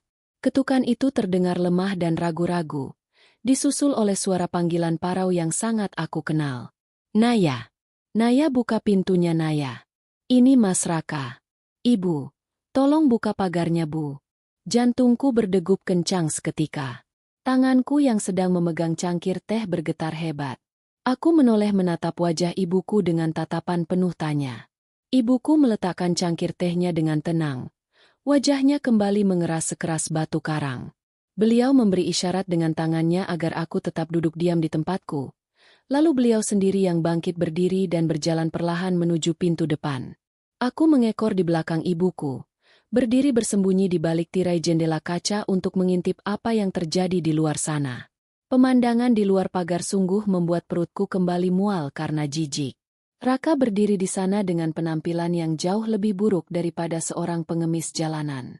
Kemeja putih dan celana kerjanya sudah berubah warna menjadi coklat kehitaman, kaku dan berlapis-lapis lumpur kering dari genangan air got semalam. Bau busuk menyengat menguar sangat kuat dari tubuhnya, menembus celah-celah lubang angin rumah kami. Wajahnya terlihat sangat kuyu, pucat pasi, dan penuh dengan noda tanah kotor. Rambutnya berantakan seperti sapu ijuk yang tidak terawat. Dia berdiri sambil menggigil kedinginan, merangkul tubuhnya sendiri, menatap memelas ke arah pintu rumah yang tertutup rapat. Ibuku membuka pintu kayu depan, namun membiarkan pintu kasa nyamuk tetap terkunci dari dalam. Beliau berdiri berkacak pinggang menatap menantu yang dulu sangat dia hargai itu. "Mau apa kamu datang lagi ke sini laki-laki jahanam?" desis ibuku dengan suara yang sangat dingin dan memotong. "Bukankah semalam sudah kukatakan, jangan pernah kamu berani menginjakkan kaki najismu itu di rumah ini lagi. Telingamu sudah tuli atau otakmu sudah pindah ke dengkul." Raka langsung berlutut di atas lantai semen luar pagar, menyatukan kedua tangannya menyembah-nyembah ke arah ibuku. Air mata buaya kembali mengalir deras dari pelupuk matanya, membuat jalur bersih di pipinya yang tertutup lumpur kotor. "Ibu, Raka mohon Bu. Ampuni Raka. Raka kedinginan semalaman tidur di halte bus Bu. Raka tidak punya uang sepeser pun untuk naik taksi atau menyewa penginapan. Dompet dan kunci mobil Raka tertinggal di dalam rumah. Tolong izinkan Raka masuk Bu. Raka mau minta maaf sama Naya. Raka janji akan menebus semua kesalahan Raka. Raka janji tidak akan menemui perempuan itu lagi Bu. Tolong kasih Raka satu kesempatan terakhir Bu. Naya. Mas tahu kamu ada di dalam Naya. Tolong Mas Naya." Mendengar suara rengekannya yang sangat menyedihkan itu, rasa muak di dadaku memuncak hingga ke ubun-ubun. Aku tidak tahan lagi bersembunyi di balik tirai. Aku melangkah keluar, berdiri tepat di samping ibuku, menatap langsung ke arah mata laki-laki yang telah menghancurkan hidupku itu. Melihat kedatanganku, mata Raka berbinar penuh harapan. Dia mencoba berdiri dan mengulurkan tangannya yang kotor ke arah sela-sela jeruji pagar. "Naya, alhamdulillah kamu mau keluar sayang. Tolong Mas Naya, bukakan pagarnya sebentar saja. Mas mau peluk kamu. Mas kangen Naya." Aku menatapnya dengan pandangan paling dingin yang bisa aku berikan. Sebuah senyum sinis mengembang di sudut bibirku. Tidak ada lagi rasa iba, tidak ada lagi rasa cinta. Semuanya sudah mati membusuk tergantikan oleh kebencian yang mendarah daging. "Jangan pernah kamu berani memanggil namaku dengan mulut kotormu itu Raka," ucapku dengan suara yang bergetar menahan amarah, namun terdengar sangat tegas dan jelas. "Pelukanmu itu hanya pantas untuk tumpukan sampah membusuk di kolong jembatan sana, bukan untukku. Kamu datang ke sini mencari barang-barangmu kan? Tunggu sebentar. Akan aku berikan semua hakku agar kamu tidak perlu lagi menampakkan wajah menjijikanmu di hadapanku. Aku berbalik badan, berjalan cepat menuju tumpukan kantong plastik sampah hitam di sudut teras. Dengan sisa tenaga yang aku miliki, aku mengangkat kantong sampah itu satu persatu, berjalan mendekati pagar besi setinggi dada, lalu mengangkatnya dan melempar kantong-kantong besar itu melewati pagar. Bu! Bu! Kantong-kantong sampah hitam itu jatuh berserakan tepat di depan kaki Raka. Beberapa kantong yang ikatannya kurang kuat terbuka, memuntahkan isinya keluar. Kemeja kerjanya, botol parfumnya yang kosong, sepatu kulitnya. Semuanya berserakan menyentuh genangan air hujan di jalanan aspal. Itu semua barang-barangmu. Ambillah, teriakku dari balik pagar. Dan soal mobil serta dompetmu, jangan bermimpi kamu bisa membawanya pergi. Mobil itu dicicil menggunakan namaku, dan uang di dalam dompetmu itu adalah uang sisa gaji yang seharusnya menjadi hakku. Kamu sudah mencuri puluhan juta uang tabunganku demi menghidupi gelandangan kotor itu.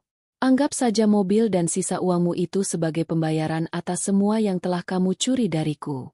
Pergi kamu dari sini sekarang juga, sebelum ibuku memanggil satpam perumahan dan warga sekitar untuk memukuli dan mengusirmu seperti anjing kurap. Mulai detik ini, kita sudah selesai. Aku akan mengurus surat gugatan cerai ke pengadilan agama hari ini juga. Raka terbelalak menatap barang-barangnya yang berserakan di jalanan, berbaur dengan lumpur dan air sisa hujan. Dia mencoba memohon lagi, memanggil-manggil namaku dan nama ibuku dengan suara putus asa. Namun aku sudah tidak peduli.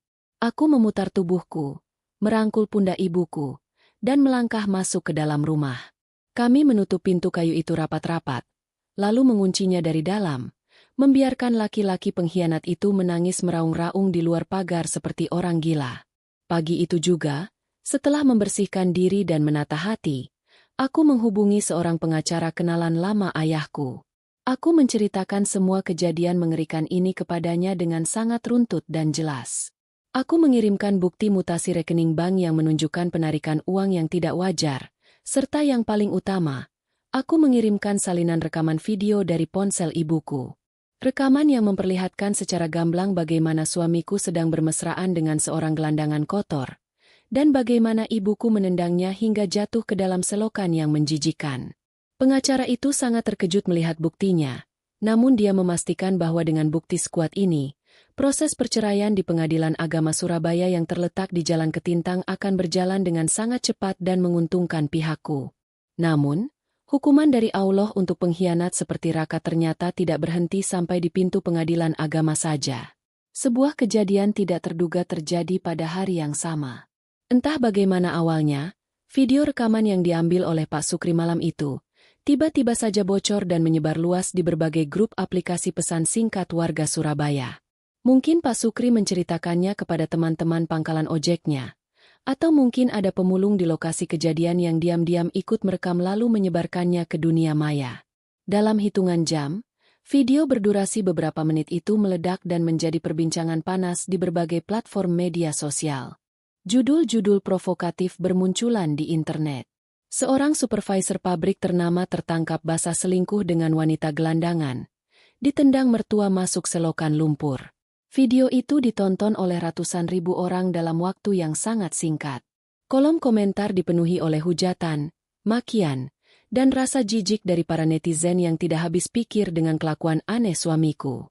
Wajah Raka saat menangis memohon ampun di dalam kubangan air got terpampang sangat jelas tanpa sensor sama sekali. Identitasnya dikuliti habis-habisan oleh warganet. Nama lengkapnya, tempat dia bekerja di kawasan industri rungkut, hingga sejarah masa lalunya dengan wanita gelandangan itu, semuanya terbongkar menjadi konsumsi publik. Kehancuran sosial yang luar biasa sedang menghantam Raka bertubi-tubi tanpa ampun, menyapu bersih semua kesombongan dan kebanggaan yang selama ini dia bangun di atas penderitaanku. Hari demi hari berganti semenjak kejadian pelemparan kantong sampah hitam di teras rumahku waktu itu. Roda kehidupan berputar dengan sangat cepat dan ajaib, seolah-olah alam semesta sedang bekerja sama untuk membersihkan jalan hidupku dari segala kotoran. Dampak dari bocornya video rekaman penggerebekan di kolong jembatan rel kereta api Jagir itu, Sungguh berada di luar jangkauan akal sehatku. Video amatir yang direkam oleh tangan gemetar Pak Sukri tersebut telah menjadi bola salju raksasa yang menggelinding liar, menghancurkan seluruh sisa-sisa harga diri dan masa depan Raka tanpa ampun. Hukuman sosial dari masyarakat kota Surabaya ternyata jauh lebih kejam dan menyakitkan dibandingkan dengan ratusan makian yang bisa keluar dari mulutku. Hanya dalam waktu kurang dari 48 jam setelah video itu viral di jagat maya, manajemen perusahaan tempat Raka bekerja mengambil tindakan yang sangat luar biasa tegas. Perusahaan manufaktur besar yang terletak di kawasan industri rungkut itu merasa nama baik institusi mereka telah tercoreng habis-habisan oleh kelakuan menyimpang salah satu karyawan tingkat atasnya. Pagi itu, Dewan Direksi dan Kepala Bagian Personalia memanggil Raka ke ruang sidang kode etik perusahaan. Raka yang datang dengan wajah pucat pasi dan mata bengkak karena kurang tidur, tidak bisa lagi menyembunyikan wajahnya dari tatapan jijik rekan-rekan kerjanya di kantor. Tidak ada lagi sapaan hormat dari para bawahan yang dulu selalu menunduk segan kepadanya. Yang ada hanyalah bisik-bisik cibiran dan tatapan merendahkan dari setiap sudut ruangan kantor. Berdasarkan laporan surat pemutusan hubungan kerja yang salinannya tidak sengaja aku terima melalui pos beberapa hari kemudian, Raka dipecat secara tidak hormat pada hari itu juga. Pihak perusahaan menilai perbuatan Raka telah melanggar norma kesusilaan tingkat berat dan mencoreng citra baik perusahaan di mata publik dan rekanan bisnis. Pemecatan itu dilakukan tanpa pesangon yang berarti, karena kesalahan murni berada di pihak karyawan.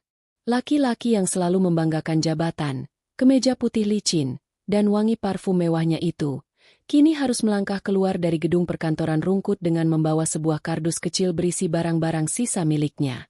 Dia diusir bagaikan seekor anjing kurap yang ketahuan mencuri tulang. Tidak ada satupun teman kantornya yang sudi mengantarkannya ke pintu gerbang. Semua orang berbalik badan, merasa jijik karena menyadari bahwa tangan yang sering mereka jabat setiap pagi adalah tangan kotor yang sama yang digunakan untuk menyuapi seorang wanita gelandangan bau di bawah jembatan kumuh. Sementara kehidupan Raka meluncur bebas menuju dasar jurang kehancuran yang paling dalam, aku sibuk menata kembali puing-puing perasaanku yang sempat berserakan. Dengan ditemani oleh ibuku tercinta dan seorang pengacara handal kenalan mendiang ayahku, aku melangkah dengan penuh keyakinan memasuki gedung pengadilan agama kelas 1A Surabaya, yang berlokasi di daerah Ketintang. Udara pagi di sekitar pengadilan terasa sangat sejuk, seolah memberikan sapaan hangat untuk hati seorang wanita yang sedang mencari keadilan. Ruang tunggu pengadilan yang biasanya dipenuhi oleh wajah-wajah murung dan isak tangis perpisahan, anehnya justru terasa seperti sebuah ruang tunggu keberangkatan menuju kehidupan yang baru bagiku. Aku duduk di kursi kayu panjang, menggenggam erat tangan ibuku, menunggu namaku dipanggil oleh panitera sidang. Proses persidangan berjalan dengan sangat lancar dan menguntungkan pihakku. Bukti-bukti yang aku ajukan terlalu kuat untuk dibantah oleh argumen hukum apapun. Lembaran cetak mutasi rekening bank yang menunjukkan aliran dana puluhan juta rupiah yang ditarik secara tidak wajar menjadi bukti kuat adanya penelantaran nafkah dan pencurian harta bersama. Ditambah lagi dengan bukti pamungkas berupa tayangan video berdurasi beberapa menit, yang memperlihatkan secara gamblang perselingkuhan menjijikan suamiku dengan seorang gelandangan tidak waras. Hakim ketua yang memimpin jalannya persidangan, seorang bapak parubaya yang terlihat sangat bijaksana, sampai menggeleng-gelengkan kepalanya karena tidak habis pikir melihat kelakuan tergugat. Raka sendiri hanya berani datang pada sidang mediasi pertama. Penampilannya waktu itu sungguh sangat menyedihkan. Tubuhnya terlihat sangat kurus, matanya cekung menghitam, dan pakaiannya terlihat sangat lusuh tidak terawat. Dia tidak berani menatap wajahku sedikit pun. Sepanjang jalannya mediasi, dia hanya menundukkan kepalanya dalam-dalam, menatap ujung sepatunya yang kotor. Dia sempat memohon ampun kepada majelis hakim, menangis terseduh-seduh meminta agar aku memaafkannya dan mencabut gugatan cerai tersebut. Dia beralasan bahwa dia sedang hilaf, diguna-guna, atau kehilangan akal sehat sementara. Namun, keputusanku sudah bulat dan sekeras baja. Hatiku telah sepenuhnya tertutup rapat untuk laki-laki yang telah menodai kesucian pernikahan kami dengan lumpur selokan. Aku menolak semua tawaran mediasi dan bersikeras untuk melanjutkan proses perceraian. Setelah sidang pertama itu, Raka tidak pernah lagi menampakkan batang hidungnya di pengadilan. Dia seolah-olah hilang di telan bumi, tidak sanggup lagi menanggung rasa malu yang terus menggerogoti jiwanya. 3 bulan berselang, tepat di pertengahan musim kemarau di mana angin berhembus membawa debu jalanan kota Surabaya, suara ketukan palu hakim bergema nyaring di dalam ruang sidang. Tok, tok, tok. Bunyi ketukan kayu itu terdengar seperti sebuah melodi kemenangan yang paling indah di telingaku. Hakim secara resmi mengabulkan seluruh gugatan ceraiku. Hakim juga memutuskan bahwa hak kepemilikan rumah di Surabaya Timur, serta mobil yang selama ini kami cicil bersama, jatuh sepenuhnya ke tanganku sebagai bentuk kompensasi atas kerugian material dan imaterial yang telah aku derita. Alhamdulillah. Rasa syukur yang tidak terhingga langsung meluncur dari bibirku. Aku bersujud syukur di lantai ruang sidang, menangis haru memeluk ibuku erat-erat. Air mata yang menetes hari itu bukanlah air mata kesedihan atau luka, melainkan air mata kebebasan. Aku telah resmi terbebas dari rantai belenggu seorang laki-laki pengkhianat. Setelah akta cerai resmi diterbitkan dan berada di genggamanku, langkah pertamaku adalah membuang semua sisa-sisa kenangan beracun dari dalam rumahku. Aku memanggil tukang cat bangunan untuk mengecat ulang seluruh dinding rumah dengan warna-warna cerah yang baru. Aku mengganti posisi perabotan, membuang kasur lama kami dan menggantinya dengan yang baru. Aku ingin memastikan bahwa tidak ada satupun jejak bau busuk atau bayangan kelam raka yang tersisa di dalam tempat tinggalku. Rumah ini kini sepenuhnya menjadi istana kedamaian untukku dan ibuku. Sebuah tempat di mana kami bisa bernapas lega tanpa harus dihantui oleh aroma kebohongan. Masa indah yang harus aku lewati, aku gunakan sebaik-baiknya untuk menata kembali kualitas diriku yang sempat terbengkalai. Aku mulai kembali merawat penampilanku. Aku pergi ke salon kecantikan di pusat perbelanjaan Tunjungan Plaza, memotong rambutku yang selama ini kusam menjadi gaya yang lebih segar dan modern. Aku membeli beberapa potong kemeja kerja baru, celana bahan yang elegan, dan sepasang sepatu hak tinggi yang cantik. Setiap kali aku menatap pantulan diriku di depan cermin besar, aku tidak lagi melihat sosok istri bodoh yang rela bangun jam 4 pagi hanya untuk disakiti. Aku melihat sesosok wanita yang tangguh, cerdas, dan siap untuk menaklukkan kerasnya dunia dengan kemampuannya sendiri. Berbekal ijazah sarjana dan pengalaman kerjaku di masa lalu, aku menyusun kembali daftar riwayat hidupku dengan sangat rapi. Aku mengirimkan puluhan surat lamaran pekerjaan ke berbagai perusahaan besar yang tersebar di seluruh penjuru kota Surabaya. Keberuntungan ternyata memihak kepada orang-orang yang mau berusaha bangkit dari keterpurukan. Hanya dalam waktu 2 minggu, aku mendapat panggilan wawancara dari sebuah perusahaan multinasional bergengsi, yang kantor pusatnya menjulang tinggi menembus langit di kawasan bisnis Jalan Basuki Rahmat. Wawancara berjalan dengan sangat memuaskan. Para direktur perusahaan itu sangat terkesan dengan ketajamanku dalam menganalisis laporan keuangan, kemampuan yang ternyata sama sekali tidak tumpul meskipun sudah 5 tahun tidak aku gunakan. 1 bulan setelah resmi menyandang status janda, aku kembali melangkah menyusuri lobi gedung perkantoran mewah itu, bukan sebagai tamu, melainkan sebagai seorang manajer keuangan senior yang baru. Gajiku kini melesat jauh lebih besar, bahkan 3 kali lipat melebihi gaji bulanan yang dulu pernah dibanggakan oleh mantan suamiku. Aku bisa membelikan ibuku perhiasan emas yang beliau sukai, mengajaknya makan malam di restoran mewah berbintang 5, dan mulai merencanakan tabungan untuk memberangkatkan kami berdua menunaikan ibadah umrah ke Tanah Suci. Aku telah berhasil merebut kembali mahkota harga diriku yang sempat dirampas secara paksa. Aku telah kembali menjadi ratu atas hidupku sendiri. Suatu sore yang cerah, saat aku sedang menikmati secangkir kopi panas di kafe lantai dasar gedung kantorku, seorang teman lama yang dulu bekerja di pabrik yang sama dengan Raka, tidak sengaja berpapasan denganku. Kami duduk mengobrol bertukar kabar. Dari mulut temanku itulah, aku mendengar kabar terakhir tentang nasib mengerikan laki-laki jahanam itu. Karma dari Allah sungguh dibayar secara tunai, tuntas, dan tanpa cicilan sedikit pun di dunia ini. Kudengar, setelah dipecat dan kehilangan semua hartanya, Raka sempat berusaha kembali ke kampung halamannya. Namun keluarganya sendiri merasa sangat malu dan menolak untuk menerimanya kembali, karena aib perselingkuhannya dengan wanita gila itu sudah terlanjur menyebar kemana-mana. Tidak punya uang sepeser pun, tidak punya pekerjaan, dan tidak punya tempat bernaung, Raka perlahan-lahan mulai kehilangan kewarasan akal sehatnya. Tekanan mental yang bertubi-tubi, rasa malu yang tidak tertahankan, dan kelaparan yang menyiksa perutnya setiap hari, akhirnya merusak fungsi saraf di kepalanya. Bulan lalu, temanku bercerita bahwa dia melihat sesosok pria kurus kering, dengan rambut gimbal penuh kutu, berjalan terhuyung-huyung tanpa alas kaki di sekitar terminal bus Purabaya, Bung Urasih. Laki-laki itu mengenakan kaos oblong yang sudah berubah warna menjadi coklat kehitaman, mengorek-ngorek tempat sampah di pinggir jalan untuk mencari sisa-sisa makanan yang sudah basi. Laki-laki itu adalah Raka.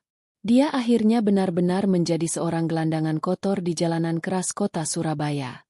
Terkadang, dia terlihat berkeliaran di kolong jembatan rel kereta api Jagir, memperebutkan sepotong roti berjamur dengan wanita gila masa lalunya.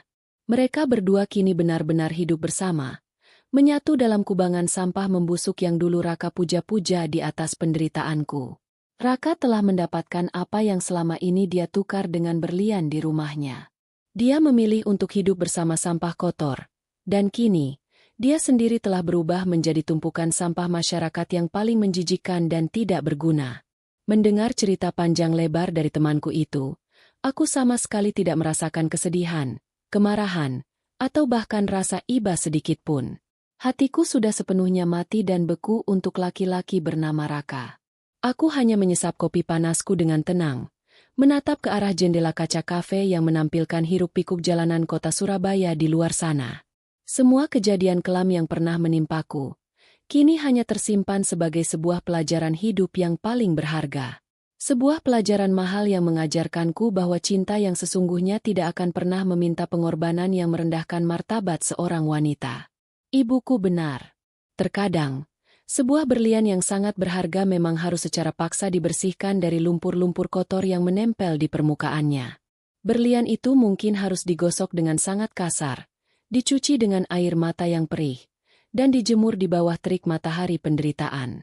Namun, setelah semua proses menyakitkan itu selesai dilewati, berlian itu akan kembali memancarkan kilau cahayanya yang paling murni dan terang benderang. Aku adalah berlian itu. Dan kini, aku bersinar jauh lebih terang, lebih kuat, dan lebih bahagia dari sebelumnya. Bersama dengan ibuku yang selalu menjadi pelindung setianya, langkah kakiku menyusuri sisa-sisa waktu di dunia ini akan terus berjalan lurus ke depan, tanpa pernah sekalipun menoleh kembali ke arah kubangan selokan masa lalu.